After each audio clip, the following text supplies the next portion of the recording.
Si vous tombez sur cette vidéo, eh bien c'est sans conteste que vous avez un petit peu de mal à faire de belles photos, et en tout cas des photos non floues de votre boule de poil préférée, emplie d'énergie et totalement infatigable. C'est pourquoi aujourd'hui on va voir quelques petites astuces simples qui vous permettront de vous simplifier la vie et de potentiellement commencer à faire des photos qui ne seront pas floues. Dans un premier temps, nous allons voir quelques éléments à mettre en place que vous souhaitiez faire une photo de votre animal de compagnie à l'arrêt ou en mouvement. Et par la suite, nous insisterons particulièrement pour la photographie animalière en mouvement, voire en pleine course. Quoi qu'il en soit, la photographie animalière, qu'elle soit pour des animaux sauvages ou domestiques, demande une grande patience, et ça vous le savez déjà très probablement. Attendez-vous à recommencer plusieurs fois les manipulations que nous allons voir ici afin d'avoir un résultat vraiment parfait, mais surtout, ne perdez pas espoir. Premier élément à prendre en compte, très important, évacuer l'excédent d'énergie. Si vous souhaitez faire une photo de votre animal au repos,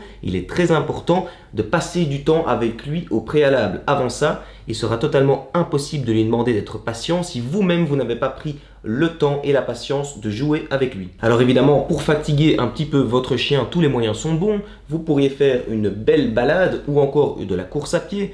N'hésitez pas non plus à jouer avec lui au frisbee, au ballon, avec son jouet préféré. L'idée est d'essayer d'amoindrir l'ennui de base afin que par la suite, il ne soit pas attiré par la moindre mouche qui vole. Oui, je sais, pas sûr que ça marche, mais au moins vous aurez essayé. Deuxième élément, préparez-vous au mieux. Vous le savez aussi bien que moi, difficile de prévoir l'état d'esprit de votre chien le jour de votre sortie et le jour où vous aurez décidé de faire une séance photo avec lui. Il y aura bien entendu des rencontres et distractions imprévus, mais essayez de les minimiser au maximum. Pour tenter de prévoir l'atmosphère idéale pour une séance dans les meilleures conditions, commencez par choisir un lieu que votre chien apprécie particulièrement, un endroit où il se sent libre et totalement heureux.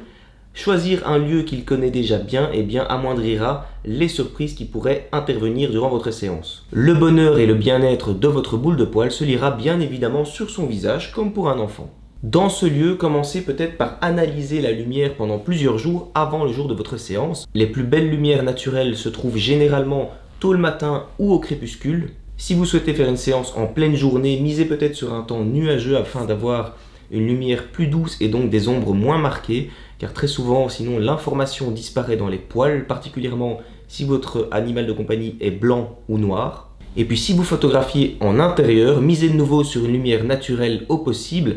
Placez-vous près d'une fenêtre ou une source de lumière relativement esthétique. Restez toujours attentif à l'avant-plan et à l'arrière-plan qui pourraient apparaître derrière votre animal de compagnie. Ne soyez pas 100% focalisé sur votre sujet. Essayez de composer avec l'arrière-plan pour que celui-ci puisse ressortir au maximum. Attention aux éléments disgracieux comme des poteaux, des barrières nadars ou encore des personnes qui pourraient passer en arrière-plan. En général, je vous invite à travailler avec des paramètres identiques à ceux que vous utiliseriez pour de la photographie de portrait, car finalement c'est bien ça.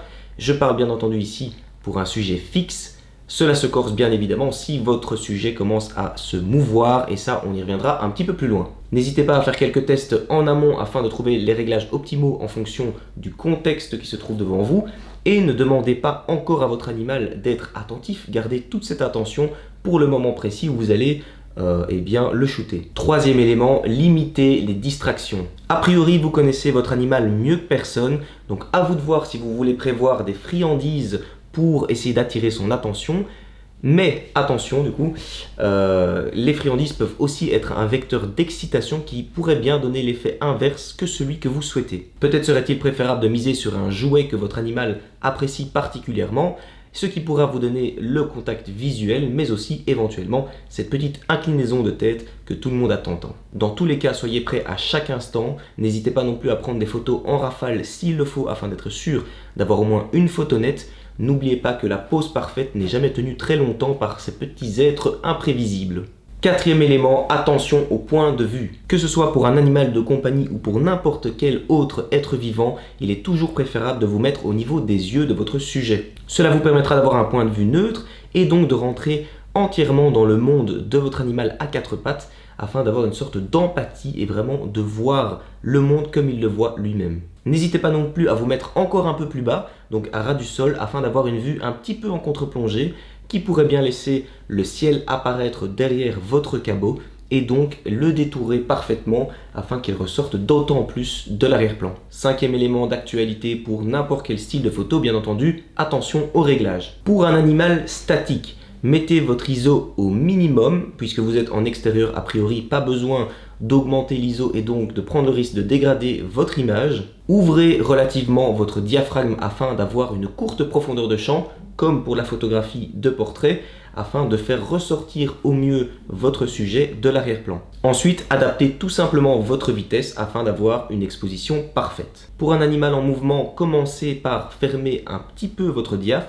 plus ou moins à f4 ou 5.6. Cela vous permettra d'avoir un petit peu de marge dans la profondeur de champ afin d'être sûr que les yeux de votre sujet restent nets. Choisissez une vitesse relativement élevée, comme peut-être 1/400 dans un premier temps. Faites les premiers tests et voyez si vous devez encore augmenter la vitesse ou non. Et finalement, choisissez l'ISO en fonction de votre vitesse et de votre diaphragme pour une exposition parfaite. Attention à ne pas monter trop haut, sinon vous devrez peut-être réouvrir un petit peu votre diaphragme ou tenter une vitesse un peu plus faible. Petit conseil encore trop souvent oublié, si votre chien bouge sans cesse, n'hésitez pas à passer en mode de mise au point continue. Donc choisissez la zone où vous voulez faire votre mise au point, choisissez une zone relativement large afin d'être sûr que la mise au point se fasse toujours parfaitement sur les yeux de votre sujet. Et donc lorsque votre sujet va avancer ou reculer, la mise au point va continuer à se faire continuellement sur celui-ci. Sixième et dernière astuce, si votre chien est noir ou blanc. Si votre animal a le poil très foncé ou très clair, vous allez sans doute avoir un petit peu plus de mal à exposer convenablement votre photo afin de voir toute l'information dans le poil. Comme je vous le disais précédemment, commencez par miser sur une lumière plus douce avec des ombres moins marquées, c'est-à-dire un jour où il y aurait éventuellement des nuages dans le ciel. Les nuages vont filtrer la lumière du soleil et la diffuser. Shootez en RAW afin d'avoir plus de marge de manœuvre en post-production. Et finalement, tentez de composer avec un arrière-plan qui ne sera pas trop contrasté par rapport au poil de votre animal afin de pouvoir exposer toute la scène plus ou moins de la même manière. Vous aurez donc ainsi plus de marge de manœuvre en post-production. Vous ne devrez pas complètement écraser les noirs ou les blancs et donc perdre de l'information. Et puis si aller un petit peu plus loin avec votre appareil photo et en mode manuel vous intéresse, je vous propose de télécharger donc en description un syllabus que j'ai écrit de plus de 150 pages et qui vous permettra de vous libérer totalement de la technique en photo. Vous trouverez en plus de ça pour les débutants un plan d'action sur 30 jours afin justement d'apprendre au fur et à mesure un petit peu plus chaque jour à vous libérer de la technique. Donc le jour 1 par exemple ce sera lisez tel chapitre du syllabus, le jour 2 mettez en application ce que vous avez lu la veille et ainsi de suite. Donc tout ça c'est en description, c'est totalement gratuit, n'hésitez pas à le télécharger. Pour l'heure, je vous dis à très vite dans une prochaine vidéo. Bien à vous.